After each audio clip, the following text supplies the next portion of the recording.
여러분, 혹시 이런 경험 있으셨나요? 오래 알고 지낸 친구와 대화를 나누다가 왠지 모르게 어색해지고 괜히 거리감이 느껴졌던 순간 말입니다. 특별히 싸운 것도 아닌데 어쩐지 관계가 멀어지는 느낌. 그럴 때 있으셨죠? 사실 이런 일은 특별한 사건 때문이 아니라 아주 사소한 말 한마디에서 시작되곤 합니다. 친구가 자식 이야기를 꺼냈을 때, 혹은 돈 얘기나 건강 얘기가 나왔을 때, 괜히 마음이 불편해지셨던 적 떠오르시나요? 여러분, 나이가 들수록 관계를 지키는 일이 더 어렵습니다. 체력도 감정도 예전 같지 않으니까요. 그래서 더 상처받기 쉽고 또 상대에게 상처를 주는 일도 많아집니다. 그렇다고 사람을 멀리하고 싶지는 않으시겠죠. 친구는 인생 후반의 또 다른 가족이니까요. 그렇다면 이제 대화의 방법을 조금 바꿔보셔야 합니다. 모든 걸 다 말하는 것보다 가끔은 적당히 숨기고 아끼는 것이 관계를 지키는 지혜가 될 수 있기 때문입니다. 오늘은 그 지혜를 알려드리려 합니다. 친구와 대화할 때 오히려 말하지 않는 것이 도움이 되는 5가지 주제. 이 방법 많은 분들께 권해드렸습니다. 그리고 이렇게 말씀하셨죠. 마음이 훨씬 편해졌어요. 억지로 따라 하실 필요는 없습니다. 그저 마음에 남는 부분부터 가볍게 실천해 보셔도 좋습니다. 천천히 들어보셔도 괜찮습니다. 이야기를 본격적으로 시작하기 전에 영상이 도움이 되셨다면 구독과 좋아요 눌러주세요. 여러분께 더 좋은 정보를 전해드릴 수 있는 힘이 됩니다. 그럼 이제 친구와의 관계를 지켜줄 5가지 대화 지혜 하나씩 살펴보겠습니다. 먼저 가장 조심하셔야 할 이야기, 자식 이야기부터 시작하겠습니다. 여러분, 친구를 만나면 꼭 나오는 이야기 무엇인지 아시겠나요? 바로 자식 이야기입니다. 처음엔 안부처럼 자연스럽게 묻습니다. 요즘 애들은 잘 지내? 이렇게 시작되는 대화가 문제를 만들기 시작합니다. 한 친구는 자식 자랑을 시작하고 다른 친구는 그 이야기를 들으며 마음이 복잡해집니다. 왜일까요? 심리학자들은 이렇게 설명합니다. 우리 뇌는 비슷한 환경의 사람과 자동으로 비교하도록 설계되어 있다고요. 자식 이야기는 그 비교 심리를 자극하는 가장 빠른 통로입니다. 더 큰 문제는 누군가에게 자식 이야기는 자랑이지만 누군가에게는 아픈 상처일 수 있다는 점입니다. 60대 부모 중 자식에게 경제적 도움을 받는 경우는 4명 중 1명뿐이고 나머지 75%는 여전히 자녀를 돕거나 각자 살아간다고 합니다. 이런 상황에서 자식 자랑은 누군가에게 은근한 무시로 받아들여질 수도 있는 거죠. 우리 아들 이번에 승진했어. 우리 딸은 좋은 회사에 들어갔지. 이런 한마디가 상대 마음엔 너희는 아니지? 라는 의미로 들리게 되는 겁니다. 그래서 저는 이렇게 권해드립니다. 자식 이야기는 가급적 짧게, 그리고 중간에서 화제를 전환하는 게 좋다고요. 어떻게 하냐고요? 그럭저럭 지내지. 그런데 너는 요즘 뭐 하고 지내? 이렇게 말입니다. 그럭저럭이라는 말에는 미묘한 안전지대가 있습니다. 자랑도 아니고 하소연도 아닌 상대가 더 묻기도 애매하고 더 이야기하기도 애매한 그 지점에서 상대에게 자연스럽게 관심을 돌리는 것입니다. 이 방법은 관계의 무게 중심을 자식에서 친구 자신으로 옮겨주는 역할을 합니다. 실제로 이 방법을 쓰신 분들은 이렇게 말씀하십니다. 모임이 훨씬 편안해졌어요. 예전엔 만나고 나면 마음이 불편했는데 이제는 즐겁습니다. 혹시 이렇게 생각하실 수 있습니다. 그래도 오랜 친구끼리 자식 이야기 정도는 할 수 있지 않나요? 맞습니다. 물론 자식은 우리 인생의 큰 부분입니다. 하지만 자식 이야기가 대화의 중심이 되는 순간 만남은 자식을 비교하는 시간이 되고 맙니다. 자녀들은 각자 인생을 살고 있고 친구와의 시간은 온전히 내 자신을 위한 시간이어야 하니까요. 그래서 자식 이야기는 짧게 그리고 자연스럽게 우리 이야기를 채워보시길 권해드립니다. 요즘 뭐 보고 지내? 다음 달에 같이 어디 다녀올까? 이런 대화들이 우리 안에 잊고 있던 나라는 사람을 다시 만나게 해줍니다. 물론 자랑하고 싶을 때가 있겠죠. 그럴 땐 제가 추천드리는 샌드위치 화법을 써보세요. 먼저 친구의 안부를 물어주시고 친구가 충분히 이야기할 수 있도록 들어주세요. 그 다음 아주 짧게 자랑을 넣습니다. 아, 참, 우리 아들이 이번에 좋은 소식이 있어서 기분이 좋아. 그런데 내가 말한 그 운동은 어땠어? 이렇게 자랑과 질문을 샌드위치처럼 넣는 겁니다. 자랑은 짧게, 그리고 바로 친구에게 대화의 중심을 넘기는 것이 핵심입니다. 자식 이야기는 아예 하지 말라는 것이 아닙니다. 단지 상대를 배려하면서 조금만 지혜롭게 전달해 보시라는 것입니다. 친구와의 소중한 시간, 비교와 걱정이 아니라 나와 친구 서로를 위한 이야기로 채우는 것. 그것이 관계를 지키는 가장 따뜻한 방법입니다. 다음으로는 자식 이야기보다 더 조심해야 할 관계를 망치는 두 번째 대화 주제를 알려드리겠습니다. 이번에는 자식 이야기보다 더 조심해야 할 대화 주제입니다. 바로 돈 이야기입니다. 혹시 이런 경험 있으신가요? 친구가 비싼 가방을 들고 오거나 요즘 주식으로 좀 벌었어 하고 말할 때 괜히 그 친구가 다르게 보였던 순간 말입니다. 사람의 뇌는 돈과 관련된 이야기를 들으면 무의식적으로 서열을 매기게 되어 있다고 합니다. 경제력에 따라 사람을 평가하도록 진화했기 때문이죠. 돈 이야기가 시작되는 순간 상대방을 나보다 위인지 아래인지 모르게 판단하게 되는 겁니다. 게다가 나이가 들수록 이런 경제적 차이는 더 커집니다.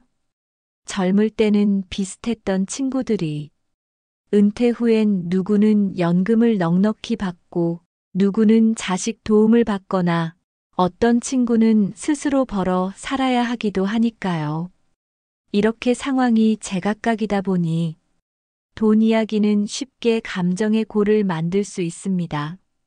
친구가 이번에 적금 만기돼서 1,000만 원 받았어 라고 할 때 어떤 친구는 부럽다고 하고 어떤 친구는 그 정도로 자랑하냐는 듯한 표정을 짓기도 합니다. 그때부터 관계는 어색해지기 시작하죠. 심리학에서는 이것을 상대적 박탈감이라고 설명합니다. 내가 가진 금액보다 친구와 비교되는 그 감정이 관계를 불편하게 만드는 거죠. 더 큰 문제는 한번 친구의 경제 상황을 알게 되면 그 친구를 만날 때마다 모든 것을 돈 기준으로 바라보게 된다는 것입니다. 쟤는 돈 많으니까 그럴 수 있지. 쟤는 돈 없는데 왜 저렇게 하지? 이런 생각이 무의식 속에서 계속 떠오르게 되는 겁니다. 여행 계획을 짤 때도, 식사를 할 때도, 심지어 선물을 주고받을 때도 돈의 그림자가 드리워지게 됩니다. 그렇다면 어떻게 해야 할까요? 저는 이렇게 권해드립니다. 첫째, 구체적인 금액 이야기는 피하세요. 요즘 좀 빠듯해.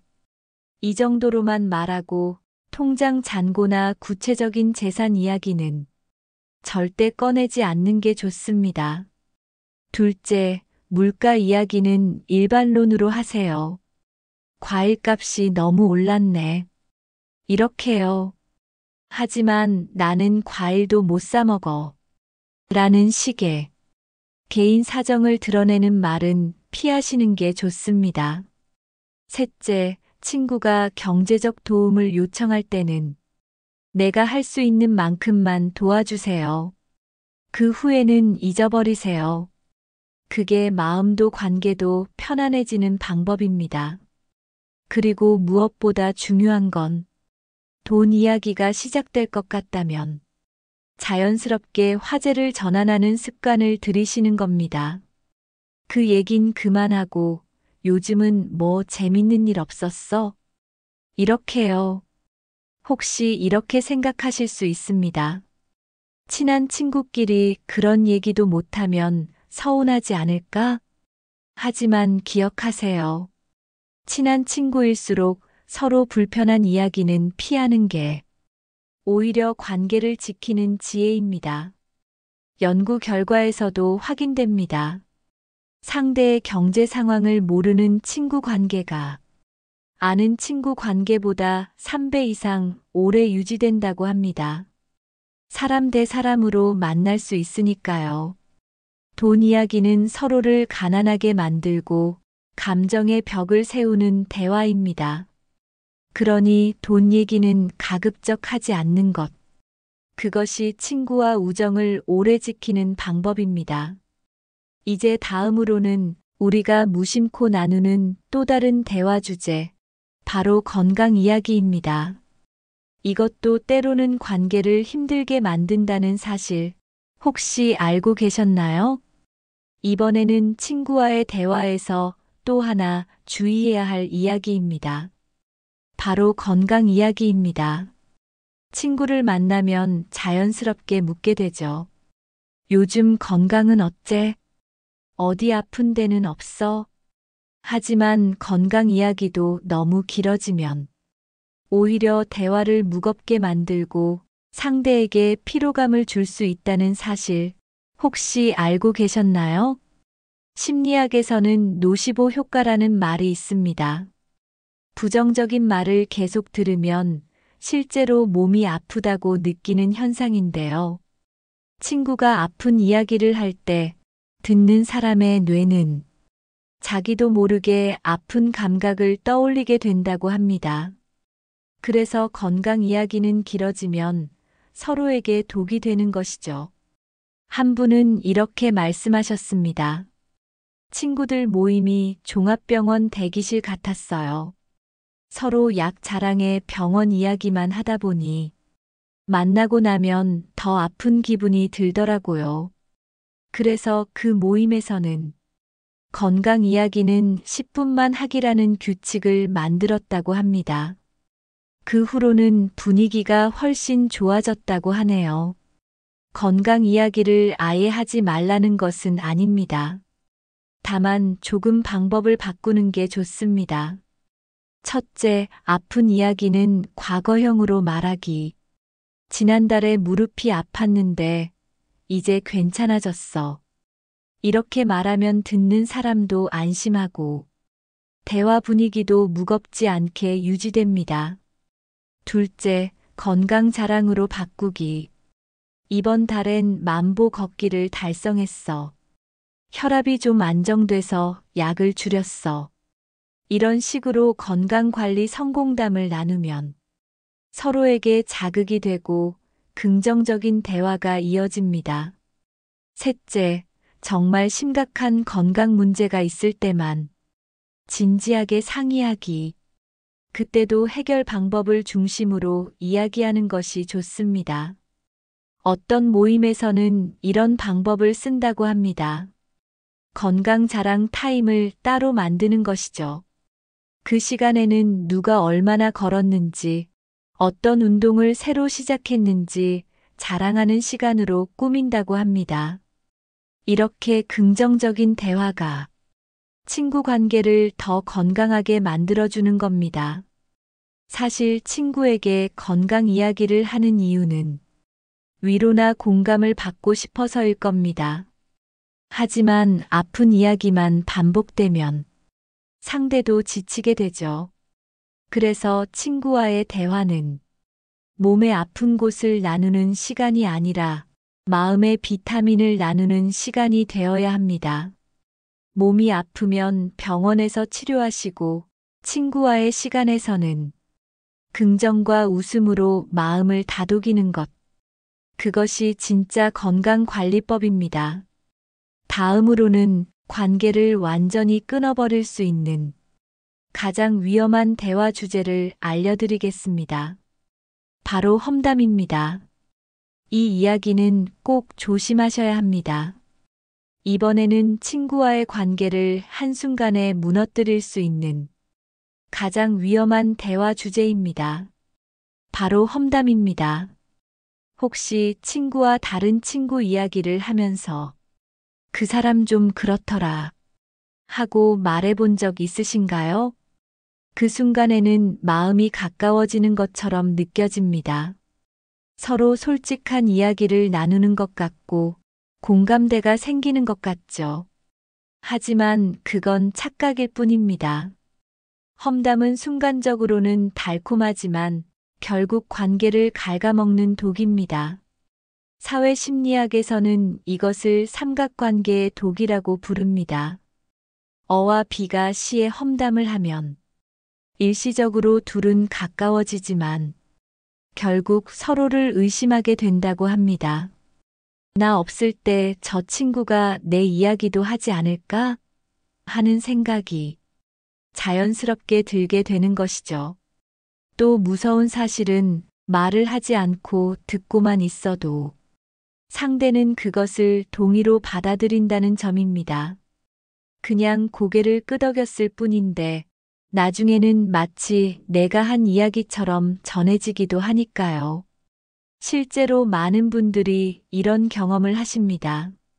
나도 모르게 맞장구 쳤는데 그게 내 말처럼 전달되더라고요. 그 후로 관계가 완전히 틀어졌어요. 이렇게 험담은 돌고 돌아 결국 내게 화살이 되어 돌아옵니다. 그렇다면 어떻게 해야 할까요? 저는 이렇게 권해드립니다. 첫째, 험담이 시작될 것 같으면 화제를 확 돌려버리세요. 그 얘기 말고 오늘 날씨 정말 좋지 않아요?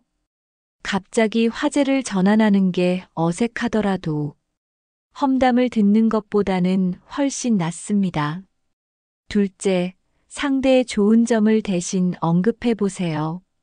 그래도 그 친구가 음식은 정말 잘하지 않나? 이렇게 말하면 험담이 자연스럽게 끊기게 됩니다. 셋째, 듣고만 있지 마세요.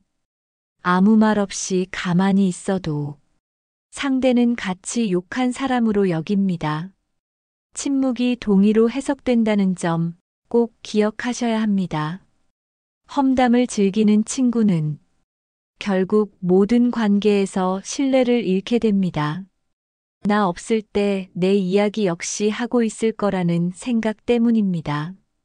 진짜 좋은 친구는 험담을 하지 않고도 대화가 즐거운 사람입니다. 그런 사람이 평생 곁에 둘 수 있는 친구입니다.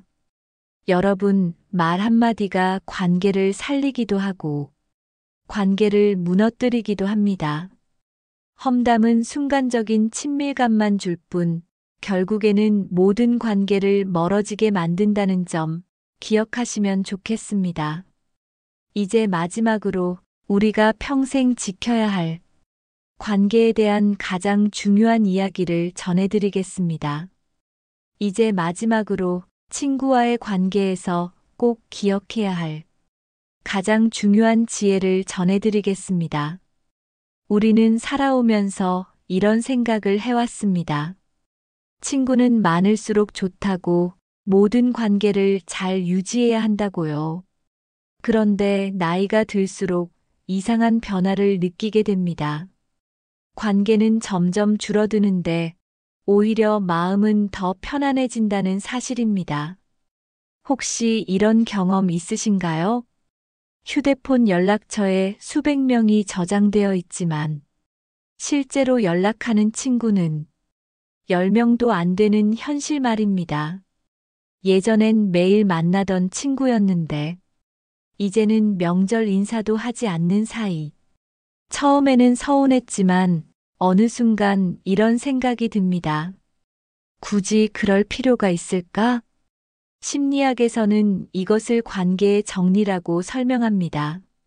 사람이 진심으로 가까운 관계를 유지할 수 있는 숫자는 5명 내외라고 합니다. 덤바의 수라는 이 이론은 에너지가 한정되어 있기 때문에 나이가 들수록 관계는 자연스럽게 정리된다고 알려줍니다.